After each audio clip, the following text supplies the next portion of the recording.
Hey guys!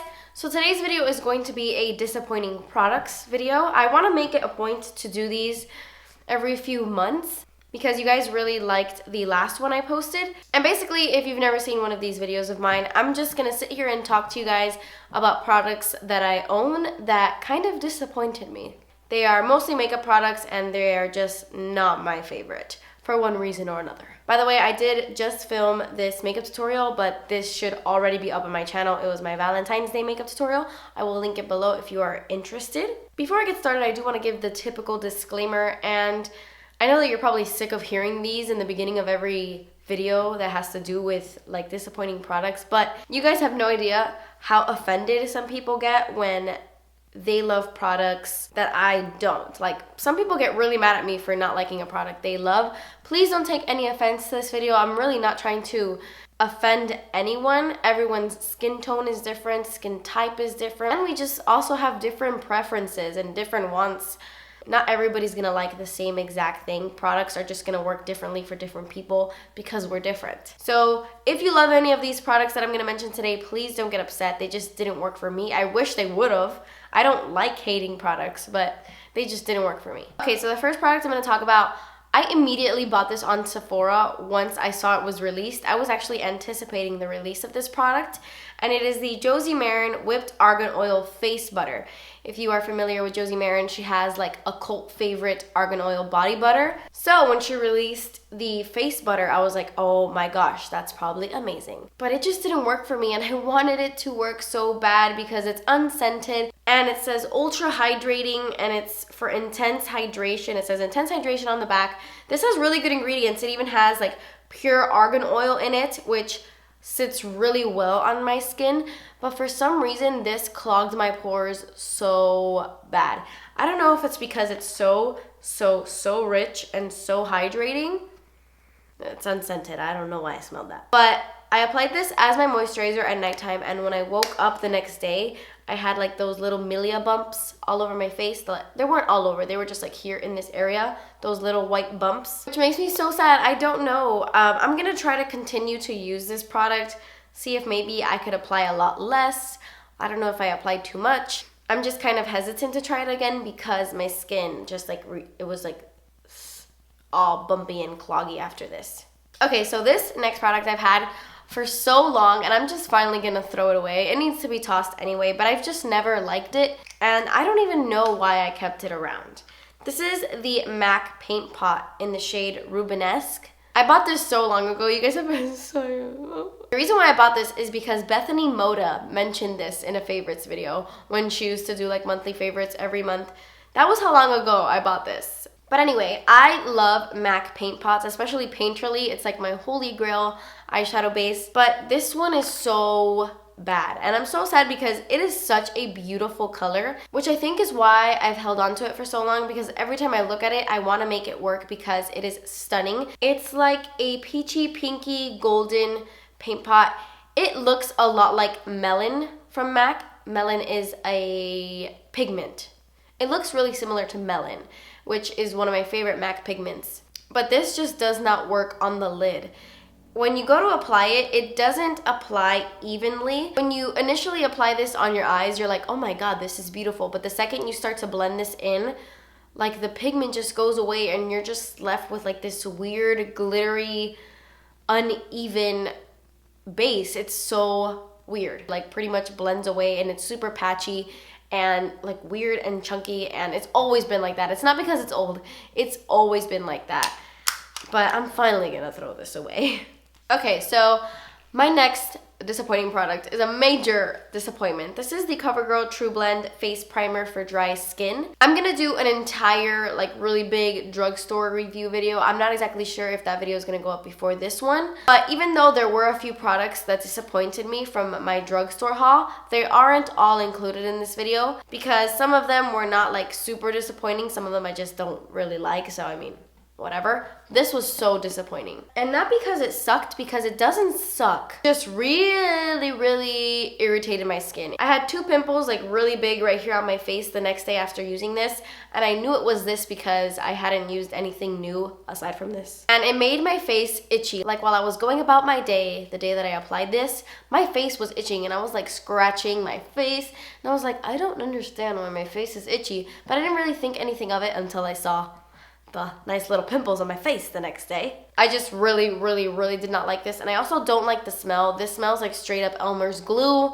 The scent, it smells like glue, like paste. I don't like it. So if you have really, really sensitive skin, I might stay away from this because it's not good. At least not for me. Okay, so a major letdown. These are all major. This video is so negative. I hate sounding so negative. Ugh. I just feel like since I'm always talking about products I love, I do have to throw in products I don't love every once in a while. I bought this the second I saw. I'm always stalking Sephora's like just released or just added list where they update like all the newest products that just got into Sephora. I'm always stalking that. And then I saw this and I bought it immediately because I love the Sephora Pro brushes. I think they're incredible, like amazing. They're very, very pricey, but I think they're very good. So when I saw this, I had to pick it up. It looked so interesting. This is the Sephora Pro Press Full Coverage Complexion brush, number 66. It has like the coolest shape. I don't know if you can see it. Kind of has like a tip right here. It looks like a beauty blender. Like it is a really, really cool brush. And I thought it would be perfect for my foundation and like to get around my nose because of that cool little tip. And to get like right here underneath my eyes just to blend everything out. But when I used this, I had used a foundation that I had used time and time again. And this made my foundation look so streaky. I've never had it look so bad ever. I have had brushes make my foundation look a little bit streaky, but nothing too bad, and I usually just go over it with like a beauty blender and it's fine. This, I saw like the brush strokes, like it was streaky. I don't know if it's because the bristles are so short and it's so dense. This brush is so incredibly dense that it just didn't work for me. But my Cover FX custom brush is really dense and it doesn't give me the streakiness. I don't know. This is just my personal opinion. I don't like this brush at all, and it was like over $30, so I totally regret buying this. Another Sephora product I bought the second I saw it was new, and I don't like this at all. This is the Glamglow Pumprageous Matte Lip Treatment. I got it because it said matte lip treatment. It's basically a lip plumper with like a matte finish. Really, really cool. So you basically just do this. The packaging is so weird. I almost broke it the first time I opened it because I thought it came off like this. Like I thought it was a cap, but no, you twist it. And then you take it out through here. And it has like this cool little wand. You apply it and it is kind of like a matte finish. It does like fill in your lines. Really, really cool. But this is the most painful lip plumper in the entire world. And I know what you're thinking, like, hello, it's a lip plumper. What did you expect? Like, come on. But no. I can take any lip plumper. I'm not one of those people that is really, really sensitive to lip plumpers. I don't even feel like the dryness of really dry liquid lipsticks. Like my lips can take a lot, but this was incredibly painful, like on another level of pain. I can do the Too Faced lip injection one that people think is like really crazy burning. I could deal with it. I mean, it burns. That one burns a lot, but it's not so bad. This is like a physical torture. My lips felt like they were literally on fire. I can't imagine anybody liking this. Like, leave me a comment down below if you like this, if I'm applying too much. Am I like doing something wrong? This was so painful, and I never ever want this anywhere near my lips ever again. So this next product I love. I'm obsessed with this liquid eyeliner. This is the Jessies Girl liquid liner. I think it's the best like drugstore like pen style liquid liner. It's amazing. I have mine in black. It's fabulous. So when I saw that Jessies Girl released colors, I was so excited. They only had black ones available on their website. That's where I buy mine. When I saw that they released like a blue one, a green one, and I forgot what other color, I was so excited. I bought all of them online, and when I got them, I was severely disappointed. I don't have them to share with you because I was so frustrated with them that I literally like threw them away because they were just so bad. I was kind of concerned that I got a dud or something. I'm not exactly sure, but it was the blue one and the green one that I really, really did not like. I was just so shocked at the fact that they can make a black one so intense, so black, so matte and beautiful, and then their green one and their blue one was like so watery, barely any pigmentation. It was just not good. I really, really did not like the colorful Jessie's Girl liquid liners. So if you're someone like me who's a huge fan of these and you wanted to try the colorful ones, I would say skip it because they were just, the pigmentation was lacking 100%. I don't know, I did not like them at all. Okay, so this next product is probably gonna shock a lot of you because I feel like a lot of people love this. And I've even used this in a tutorial, like it was a prom tutorial I did last year. But I have just been on the fence with it for so long that I finally decided that I don't like it. And it is the Tarte Tartelette palette. I don't know if I've mentioned before that I don't like it. I have really, really bad memory. Just throwing that out there. So I might have mentioned this. Did I mention this in my last products I regret buying video? Oh my god, that would be so embarrassing. I liked this when I first got it. I was like, finally, a palette that has a bunch of cool tone shades in there where I can just grab that whenever I want, like a purpley smoky eye or like a gray smoky eye. I thought it was perfect. But I did have some trouble blending out these eyeshadows, but I didn't think anything of it until I discovered the Tarte Tartelette in Bloom palette. And this palette is so beyond amazing that this one just doesn't compare if I think about it. It just does not compare. The colors in this palette blend so nicely. They're not chalky, they're not choppy, they're not like hard or weird. They're amazing. They're amazing. When you go to swatch this one in comparison, the powders are very stiff. They're really, really hard to blend. I feel like you have to be an insane professional to get a really nice blended look with these shadows. I struggle with these a lot. And I wonder why the pigmentation is so different. Like, I wonder why the quality is so good in this one and kind of so-so in this one. Maybe I got a bad one. Let me know if you have the regular Tartelette palette and if you love it. I've heard a lot of people rave about this one. Maybe I did get one that was just formulated weird because they don't blend like I want them to. They don't blend like these do. Okay, another disappointing product. This is the Nivea Daily Essentials Express Hydration Primer. I was so excited when I saw this on Amazon. I was like, wow, Nivea has an actual primer for your face. If you guys know, Nikki Tutorials totally made the Nivea Post Shave Balm a very famous primer. Like, I use it all the time as a primer and it really, really keeps my makeup in place all day. Like, it's a $5 product and my makeup lasts all day. It makes my skin feel amazing. Makeup sits fantastic on top of it. Wonderful. I love it. This, not so much.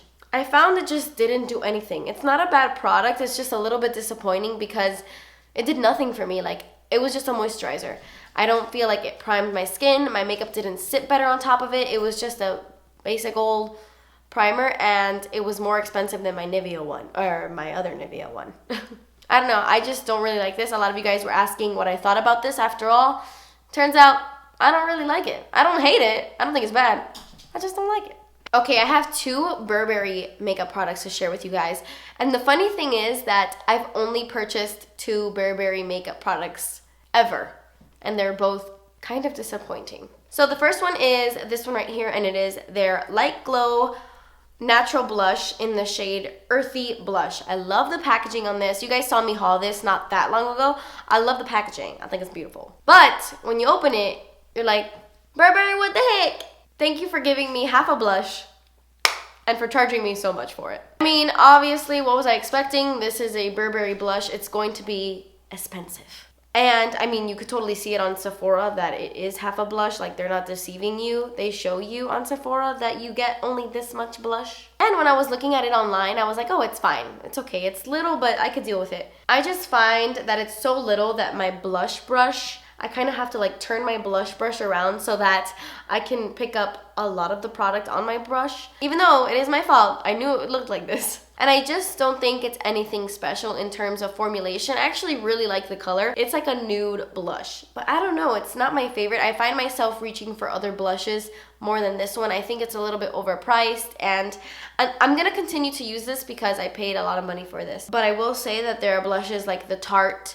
Amazonian clay blushes that last a lot longer and are cheaper. So with that being said, this isn't great, but it's not bad either. I don't know, it's just a little bit disappointing. Okay, and then the other Burberry product that I was a little bit disappointed with was this. This is the Burberry Fresh Glow Nude Radiance #1. This had amazing reviews, so I really wanted to buy it. It's a base for your makeup. You apply this as a primer. You apply this before your foundation, and it's supposed to give you like a beautiful luminous glow. I love the packaging. Burberry, it has like fantastic packaging. It has a pump. I love the packaging. I just find it did nothing special. I think that my Becca Backlight Priming Filter is so much nicer than this, and it is a little bit less expensive. Becca is not drugstore by any means, but it is cheaper than Burberry. And when I put on my Becca one, I just find that my skin is so glowy and radiant and just like a beautiful sheen. Like, it looks gorgeous. But this, I just find that I don't get that much luminosity, and it kind of has like little tiny little specks of shimmer. I just don't like how this looks on my skin, and it kind of dried my skin. I know that that's really weird, but the consistency is just so strange that it didn't leave my face moisturized. It kind of left my face, like it left a film on my face, if that makes sense. I don't know, I don't really love this product. Maybe for people with oily skin, you might like this because it's not too dewy, not too glowy. I think you might like this if you have oily skin, but for me, I just much prefer my Becca Backlight Priming Filter, and for that, I totally regret buying this because I will always reach for that one before this one, so it was kind of like a waste of money. Okay, let's talk about liquid lipsticks. I have 2 liquid lipsticks from 2 different brands. Both are from the drugstore, both pretty disappointing for different reasons. So the first one I want to talk about are the Revlon Colorstay Ultimate Liquid Lipsticks. They look like this. When I bought them and I saw them at the store, I'm like, oh my god, Revlon has liquid lipsticks and nobody talks about them? That's so weird. Yeah, I totally know why nobody talks about them. They're horrible. They're so horrible. These are the stickiest liquid lipsticks I have ever seen. They dry to an incredibly sticky finish. You can't even put your lips together. Like right now I'm wearing a liquid lipstick. I'm wearing the Milani Amore Matte Lip Cream. And I could put my lips together. Like I could rub my lips together and nothing happens. You cannot put your lips together because they will stick. Like your lips will stick to one another when you have these Revlon liquid lipsticks on. They're so bad. Are they being discontinued? Is that why nobody talks about them? They should be discontinued because they are not good.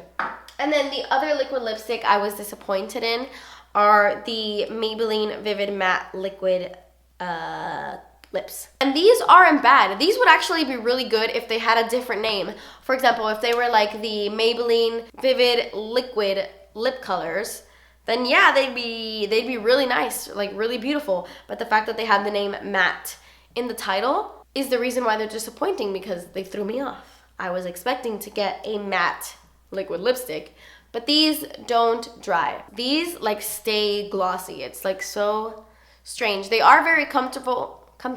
They are very comfortable and they are very, very beautiful. The colors are nice. They just don't dry to like a liquid lipstick finish, like a matte finish. And I feel like, why call it matte if it's not? You know? Okay, we're almost done. I'm sorry. My videos are always long.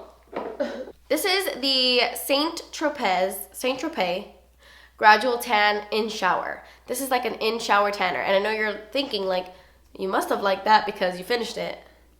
And yes, I did finish it because I bought this and I didn't want it to go to waste, you know. Didn't want to waste my money, so I used it all. But this is so stupid. To me, this is a pure gimmick. You're supposed to, okay, it tells you what to do on the back. You're supposed to get in your shower, wash your body like you normally would, and then whilst in the shower, but not under the shower, you're supposed to like turn your shower off. Okay, so you're in the shower, then you turn off your shower, then you apply this to your whole body. You like massage it in, kind of like if it was a body wash, you know, you put it everywhere. Then you wait 3 minutes. And then after you wait the 3 minutes that honestly feel like an eternity, the longest 3 minutes of your life, because you're just standing there cold in a shower like this. After you wait those 3 minutes, then you rinse it, get out of the shower, and you pat yourself dry, and it's like, wow, I'm like gradually gonna be tan once I use this for like a week and a half. No. The first day I used this, the next day when I woke up, I did notice a difference. It is a gradual tanner. You're not gonna get like super dark the next day. You're supposed to use this every single day in the shower and then like notice a gradual tan, which I'm okay with. I like gradual tans. Like the Jergens one, I really love it from Jergens. This is just so gimmicky because you're just standing there in the shower for like 3 minutes. It's just so uncomfortable. It's awkward. You're cold because you have to turn your shower off because you're not going to let your shower like run for 3 minutes and waste water like that. So you turn it off and it's just so, it's an uncomfortable process and I didn't like doing it. So while I used it, I will not be repurchasing and I do not recommend this at all. Okay, so my last disappointing product is a cult favorite and it is the Nars ITA Brush. And I have this tiny little one because it came in this bronzer right here. This is my Nars Tahiti bronzer, which is just Laguna. It's actually like Laguna. And then it came with this right here. And I thought that this would be a great idea, so I bought it online because I had always wanted to try the Nars ITA Brush, but it's like a $50 brush. So I figured I could try it out in this little set. And I don't know, maybe it's the fact that it's short, that maybe the big one, like the actual full size, is a better brush. But it's not the handle that I don't like. It's not that. It's the actual bristles. This sheds like a mofo, okay? Okay. Even though I do like the shape of it, I love the shape of this, it kind of scratches my face a little bit. I just don't like the bristles on this brush. I think that Makeup Geek makes a better brush. Zoeva makes a better brush. e.l.f. makes a better contour brush. It's $6 and it kind of has the same shape. I really just don't feel that this is worth the money. I don't think it's worth the money. So for that reason, I find this little Nars ITA brush totally disappointing. I'm still gonna keep this in this little bronzer, and when I travel, I'll probably use that to contour with because it's perfect for travel, but it's not anything crazy. It's nothing to write home about, you know? Okay guys, so that completes this video. These are just products that I found disappointing for one reason or another. Please give this video a thumbs up if you enjoy these kinds of videos so I know to continue to do them. So yes, I think that's all I have to say. Thank you guys so much for watching. Please subscribe if you haven't already, and I will see you in my next video. Bye!